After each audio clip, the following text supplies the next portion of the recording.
धन के बारे में मैं बता देना चाहता हूँ। संपूर्ण बिहार में एकमात्र रजिस्ट्रेशन है जिस निबंधित है जो 41/12 है, 30/5/12 को रजिस्टर्ड हुआ ये संगठन। ये नीतीश सरकार की गवर्नमेंट थी और डिप्टी सीएम थे हमारे आदरणीय श्री सुशील कुमार मोदी। ये रजिस्ट्रेशन कराने में क्या क्या परेशानियों का सामना करना पड़ा था ये तो ऊपर वाले जानते हैं और बुद्ध भगवान भी जानते हैं। उनके पीए थे शैलेंद्र ओझा जी जो तिलौथू से आते हैं, डिप्टी सीएम के पीए थे। तिलौथू प्रखंड रोहतास जिला के अंतर्गत आता है, वहां से बिलोंग करते हैं। मेरा वहां ननिहाल है। मैं रिश्ते में मैं मामा करके उनको पुकारता हूँ। उन्होंने बहुत कॉपरेशन किया, बहुत मदद किया और उस समय आदरणीय हमारे सीतामढ़ी जिला के एमएलसी साहब थे, विधान परिषद के सदस्य थे आदरणीय वेदांत प्रसाद जी। मित्रों, आदमी जो करके जाता है उसको इतिहास बनता है, अच्छा का भी बनता है, बुरे का भी बनता है। हमारे एक साथी मिथिलेश जी बता रहे हैं कि हमारी मांगे पूरी हो गई थी। वो एक कहानी छोटी सी मैं बता देना चाहता हूँ। आपके ही जिले के अंतर्गत, आपके पड़ोसी जिले के अंतर्गत आदरणीय जीतनराम मांझी जी बिहार के मुख्यमंत्री कुछ क्षण के लिए हुए और उनसे मिलने के लिए मैं करीब 3 बार 4KG में आवेदन पड़ता है वहां सचिवालय में सीएम से मिलने के लिए। मैं 3 बार आवेदन दाखिल किया और मिलने के लिए मुझे समय नहीं मिल रहा था। नहीं सरकार की तरफ से हमारे एक मित्र हैं गोपालगंज जिले के, मैं उनको धन्यवाद देना चाहता हूं। आदरणीय श्री अशोक कुमार सिंह जी जो गोपालगंज जिला के जिलाध्यक्ष हैं, उन्होंने कहा मुझसे सीनियर है, बड़े हैं, मैं भैया करता हूं भैया, मैं 3 बार समय नहीं मिला। तो उन्होंने कहा कि नहीं मिला तो एक उपाय है। कौन सा उपाय है भाई? इतने तो छिपा के केवल रखे हुए थे। कहे कि आप जिसको सब लोग चोर कहता है और कुछ लोग साधु कहता है, साधु यादव से आप मिलिए। मैं साधु यादव जी के यहाँ आज से नहीं पहले से उनके संबंध था, लेकिन मैं ये नहीं जानता था कि इतना प्रभावशाली व्यक्ति हैं। और उनके पास मैंने सुबह का 8 बज रहा था, मैंने पहुंचा और हमारे साथ में अशोक भैया भी थे। उन्होंने नाश्ता कर रहा था, कहा कि आप भी नाश्ता कर लीजिए। मैंने हम लोग खा लिए, नहीं सुबह का समय है, आप नाश्ता कर लिए। नाश्ता उन्होंने कराया और कहा कि और बताइए किधर चले हैं। मैंने कहा कि भैया मैं 3 बार आवेदन दिया मुख्यमंत्री से मिलने के लिए, आदरणीय जीतनराम मांझी जी से, समय ही नहीं दिया जा रहा है, मैं बात रखता हूं।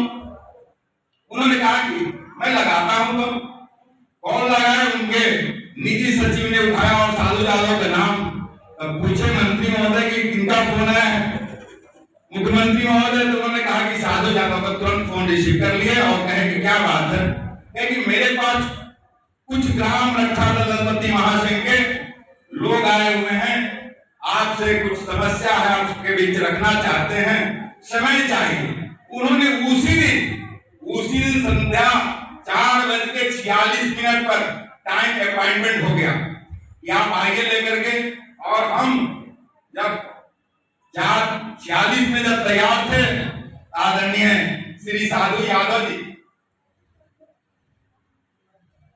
कहे कि आपकी गाड़ी का पास नहीं है, सीएम आवास नहीं जाने देगा, आपकी गाड़ी यहीं छोड़ दीजिए, मेरी गाड़ी में आप बैठ जाइए। उन्होंने कहा कि ज्यादा लोगों को नहीं लेकर के आइएगा, 2-4 लोगों को लेकर के आइए। 3 व्यक्ति हम लोग गए और एक साधु यादव जी थे वहां तक पहुंचाने वाले। हम लोग पहुंचे वहां और एक बिंदुओं पर उनसे बात होने लगी।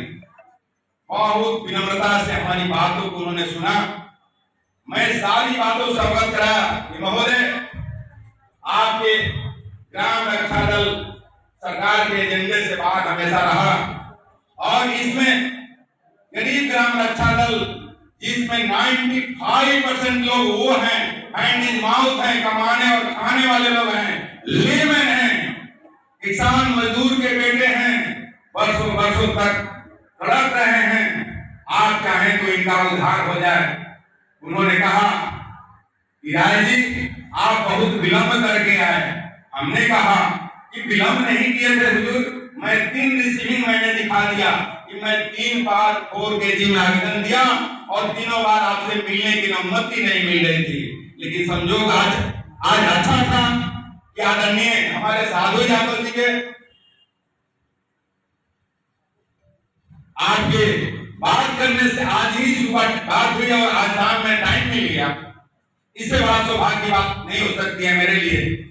एक एक बिंदुओं पर मैंने बात किया जिसके लिए सरकार उत्थान की बात करती है, दबे कुचले लोगों की बात करती है, अल्पसंख्यक की बात करती है, पिछड़ा अति पिछड़ा की बात करती है।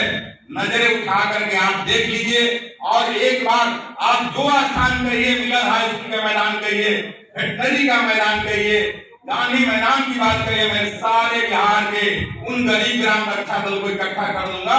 आप नजर से देख लीजिएगा और उसी सभा में आप ऐलान कर दीजिए कि ग्राम रक्षा दल में इतना मैं मान देने जा रहा हूँ। सभी ग्राम रक्षा दल के लोग आपको हर घर में जैसे भगवान के बगल में आपका फोटो लगाएंगे। मैंने एग्जाम्पल दिया आदरणीय मांझी जी को, मैं एक सुझाव भी दिया और एक इतिहास भी बताया उनको। महोदय आप जानते हैं ग्राम रक्षा दल एक ऐसा सिपाही है जिनको सरकार की तरफ से 1 रुपया मानदेय नहीं मिलता है। निःशुल्क सेवाएं देते आ रहे हैं वर्षों तक।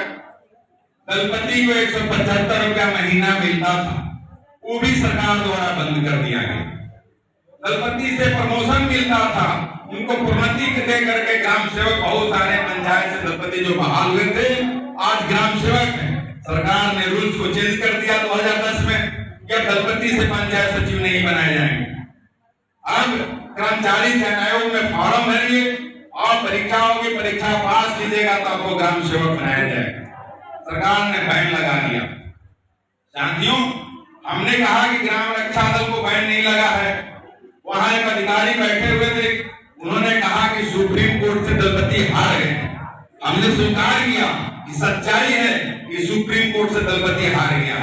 किस चीज के लिए हार गया? दलपति पोस्ट का नहीं हारा, दलपति से ग्राम सेवक नहीं बन पाएगा, इस प्रश्न को हारा है।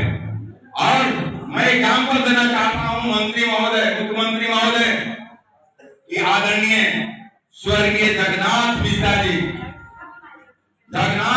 जी ने 90 से पहले चौकीदार दस्तार को 1 फुट्टी कौड़ी नहीं मिलती थी। 90 में उन्होंने अपने शासन काल में जगन्नाथ मिश्रा जी ने चौकीदार दस्तार को परमानेंट कर दिया। उनकी नियुक्ति परमानेंट हो गई, मन दरमाहा भी मिलने लगा, उनको वेतन मिलने लगा। लेकिन आज ग्राम रक्षा दल और दलपति उसी रास्ते में भटके हुए हैं जिस रास्ते पर अगली सरकार ने छोड़ दी गई थी। इसलिए हम चाहते हैं आदरणीय मुख्यमंत्री महोदय, आप इस आशय की जानकारी लेते हुए हमारे ग्राम रक्षा दल पर, उन्होंने कहा कि 18 तारीख को फ्लोर टेस्ट होने वाला है, उनको बहुमत सिद्ध करनी थी जीताराम मांझी जी को। अगर सिद्ध कर कहेंगे 18 अगर पार कर जाएंगे, 18 की हमारी बहुमत सिद्ध हो जाएगी, तो मैं वचन देता हूं कि मेरे ही कलम से ग्राम रक्षा दल की नौकरी परमानेंट होगी। लेकिन संजोग और दुर्भाग्यपूर्ण बात थी कि वहां कुर्सी की खेल में उनको वहां से हटा दिया गया। 34 एजेंडे पर मोहर उनके कैबिनेट में लगी थी। आप जानकारी आप लोगों को होगा या नहीं होगा, उसमें ग्राम रक्षा दल भी था। 34 एजेंडे पर सरकार ने मोहर लगा दिया था, जीतनराम मांझी के कैबिनेट में मोहर लगा दिया था। और जब ही 18 को बहुमत सिद्ध नहीं हुआ, फ्लोर टेस्ट में फेल हो गए। उसके बाद कैबिनेट बिहार सरकार की हुई, उसमें 17 एजेंडे को स्वीकृति प्रदान की गई और 17 एजेंडे छोड़ दिया गया, जिसमें आप ग्राम रक्षा दल भी थे। किसानों की कोई बात थी कि 5 एकड़ तक किसानों की बिजली बिल माफ रहेगी, उनको रेंट नहीं लिया जाएगा। बहुत सारी उसमें किसान के हित में और ग्राम रक्षा दल के हित में फैसला लिया गया था। लेकिन कहावत है कि अच्छे लोगों को अच्छे जगह पर लोग, सही लोग गलत लोग नहीं रहने देते अच्छे पद पर। ये आप जानते भी हैं, अच्छे लोगों की हमेशा आलोचना की जाती है, लेकिन जो दबंग, जो कर्तव्य विमूढ़ आदमी है, जो है, सामने इतनी भीड़ खड़ी सभी लोग भाग जाएंगे। क्यों? कि इंसान लोग वही नहीं जानते। ये